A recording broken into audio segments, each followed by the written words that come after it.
नमस्कार दोस्तों, एक बार फिर से आप सभी का स्वागत है पब्लिक रिएक्शन में। दोस्तों, पूरे देश भर में विरोध की खबरें लगातार निकलती आ रही हैं।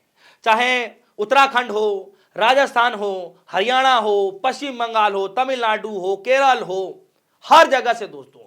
और धीरे धीरे पूरे देश भर में विरोध की खबरें आते आते अब ये आंच, विरोध की जो आंच है दोस्तों, गुजरात पहुंच चुकी है।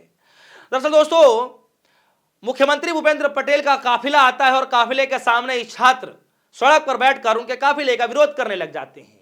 विरोध क्यों किया जाता है मैं बस आपको थोड़ी देर में बतलाने जा रहा हूं, लेकिन इससे पहले मैं आपको बता दूं कि महाराष्ट्र के अंदर भी दोस्तों, अमरावती के अंदर तमाम छात्र सड़कों पर बैठकर, युवा साथी सड़कों पर बैठ करके काले झंडे लिखा करके, एनडीए के मंत्री हैं जिनका पुरजोर तरीके से विरोध प्रदर्शन किया गया, वोट चोर गद्दी छोड़ के नारे लगाए गए। दोस्तों, ये हालात लगातार बनते हुए जा रहे हैं। दोस्तों, ये तस्वीरें भी देखिएगा, यार हरियाणा की तस्वीरें जहां पर बीजेपी के तमाम बड़े नेताओं के तस्वीरों पर कालिक पोती जा रही है। ध्यान रहे, तस्वीरों पर पोती जा रही है, लेकिन कार्रवाई बड़ा भयानक हो रहा है दोस्तों कि हरियाणा के अंदर उन तमाम लोगों के ऊपर एफआईआर दर्ज करके अरेस्टिंग की जा रही है, गिरफ्तारियां की जा रही है, हिरासत में लिए जा रहे हैं जिन लोगों ने इन पोस्टरों पर कालिक पोत दी। खैर, कहानी शुरू हो रही है दोस्तों गुजरात से। गुजरात में दोस्तों ये देखिए तस्वीरें, भूपेंद्र पटेल साहब का काफिला आ रहा है और काफिले के सामने बैठ करके एनएसयूआई के छात्र जो विरोध प्रदर्शन कर रहे हैं। प्रदर्शन करने के पीछे की बात यह है दोस्तों कि चुनाव आयोग ने शिक्षकों को बीएलओ के तौर पर दोस्तों काम सौंप दिया है। और हर प्रदेश से लगभग यही खबरें निकल करके आ रही हैं कि जब शिक्षकों को बीएलओ का काम सौंप दिया जाएगा तो फिर स्कूल में कौन पढ़ाएगा। बीएलओ का काम जब छात्रों को दे दिया जाएगा तो स्कूल तो ऑटोमेटिक बंद हो जाएगा दोस्तों, और छात्र पढ़ ही नहीं पाएंगे, स्टूडेंट कैसे पढ़ पाएंगे। इसी बात का विरोध करने के लिए खुद गुजरात के अंदर भूपेंद्र पटेल साहब के काफिले का विरोध करने के लिए एनएसयूआई के छात्र सड़क पर बैठ गए कि जो काम बीएलओ का है उनको दे दीजिए, जो काम जो है टीचरों का है वो टीचरों काम कर दीजिए, उनको इस कार्य से मुक्ति करा दीजिए, क्योंकि बच्चे पढ़ नहीं पा रहे हैं स्कूल में। इस बात को लेकर के विरोध किया गया।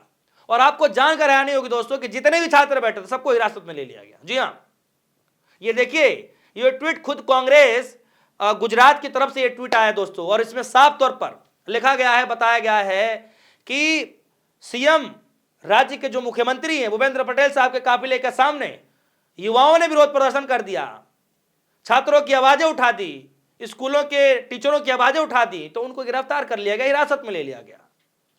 खैर, ये तो गुजरात की रही बात। ये तस्वीरें देखिए दोस्तों, ये तस्वीरें आ रही है हरियाणा के अमरावती से, जहां पर एनडीए के मंत्री साहब हैं, उनका काफिला जा रहा है, लेकिन काफिले के सामने एक दो नहीं, कई सारे लोग काले झंडे लेकर खड़े हैं, काफिले के सामने आ रहे, विरोध प्रदर्शन कर रहे हैं। लेकिन इसके बावजूद भी मंत्री साहब रुक नहीं रहे दोस्तों, जबकि कायदे में मंत्री साहब को रुक करके पूछ लेना चाहिए था कि भैया ऐसी क्या मजबूरी आ गई कि आप लोग मेरे काफिले के सामने आकर काले झंडे दिखा रहे हैं।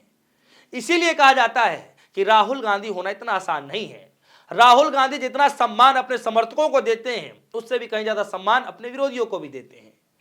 बिहार की तस्वीरें याद होगी आपको, ये तस्वीरें देखिए, ये तस्वीरें वही हैं जब राहुल गांधी का काफिला बिहार के अंदर वोटर अधिकार यात्रा के लिए निकलता है और उनके गाड़ी के सामने, काफिले के सामने तमाम युवा साथी खड़े हो जाते हैं काले कपड़े पहन करके, काले झंडे लेकर के। लेकिन इसके बावजूद भी राहुल डरते नहीं है। राहुल गांधी बाकायदा अपने काफिले को रोकते हैं और उन युवाओं से हाथ मिलाते हैं, जेब से चॉकलेट निकाल करके देते हैं और उनसे बातचीत भी करते हैं। लेकिन यहां पर अलग नजारा है दोस्तों। मुख्यमंत्री भूपेंद्र पटेल साहब आ रहे हैं, काफिला यूं निकल जाता है, विरोध करने वाले हिरासत में ले लिए जाते हैं। एनडीए के मंत्री साहब यूं आते हैं, काफिले से दनादन निकल के चले जाते हैं। लेकिन विरोधियों, जो विरोध करने वाले लोग हैं, प्रोटेस्ट करने वाले लोग हैं, उनके सवालों का जवाब नहीं दिया जाता है। और ये तस्वीरें देखिए दोस्तों, ये हरियाणा की तस्वीरें हैं।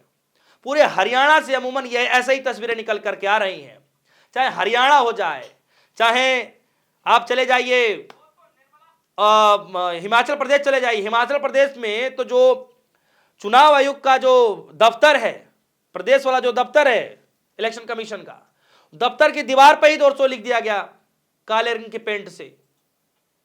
और हरियाणा के अंदर तमाम पोस्टर बैनरों पे काले रंग की स्प्रे से पोस्टर्स पे जो है पुताई कर दी जा रही है।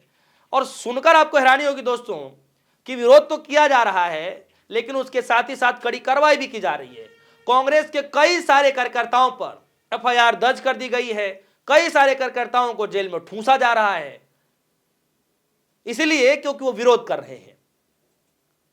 दोस्तों, लोकतंत्र के अंदर सबको अधिकार है विरोध करने का, और प्रधानमंत्री मोदी जी तो कहते रहे हैं कि जब तक विरोध नहीं होगा तब तक जो है ये पता ही नहीं चलेगा कि गलतियां कैसे होती हैं। और हालांकि प्रधानमंत्री मोदी जी काफी सराहना भी करते हैं, लेकिन कहने की बातें अलग होती हैं और धरातल पर जो काम होता है वो अलग तरीके से होता है। आप देख लीजिए, प्रधानमंत्री मोदी जी अपने विरोधियों का भी सम्मान करते हैं, लेकिन दूसरी तरफ देखिए कि हरियाणा के अंदर कुछ लोगों ने पोस्टरों पर सिर्फ काले रंग से स्प्रे कर दिया तो उनकी हिरासत में ले लिया जा रहा है, एफआईआर कर दिया जा रहा है। दोस्तों, ये हाल पूरे देश भर से दिखाई दे रहा है। तो दोस्तों, ये धीरे धीरे देश भर में, पूरे देश भर में जो विरोध हो रहा है इसकी आंच जो है अब गुजरात तक पहुंच चुकी है, इसकी आंच जो है महाराष्ट्र तक पहुंच चुकी है। क्या लगता है कि आने वाले वक्त में ये विरोध की तस्वीरें और बढ़ेंगी? क्योंकि दोस्तों, कहा यह जा रहा है कि ये लड़ाई अब पूरे देश में लड़ी जा रही है कांग्रेस के द्वारा, और इसकी शुरुआत दिल्ली से हो रही है। दिल्ली में लाल किला मैदान से इसकी शुरुआत 14 दिसंबर को होने जा रहा है, जिसमें लाखों लोग आने की संभावना जता रहे हैं। और धीरे धीरे देखिए कि पूरे देश भर में विरोध प्रदर्शन हो रहा है एसआईआर की प्रक्रिया को लेकर के। उधर अखिलेश यादव ने बयान दे दिया है, इधर ममता बनर्जी ने बयान दे दिया है, उधर एम के स्टालिन ने बयान दे दिया है, और खुद राहुल गांधी बयान तो दे ही रहे हैं। और इसकी शुरुआत दिल्ली से होने जा रही है, जिसका जीता जागता उदाहरण भी आप देख सकते हैं कि खुद प्रधानमंत्री मोदी जी गृह राज्य में दिखाई दे रहा है। दोस्तों, इस खबर पर आपकी क्या राय है? जो भी राय होगा अपने वीडियो कमेंट सेक्शन में जाइएगा, राय जरूर रखिएगा। फिलहाल के लिए दीजिए इजाजत। देखते रहिए पब्लिक रिएक्शन। धन्यवाद।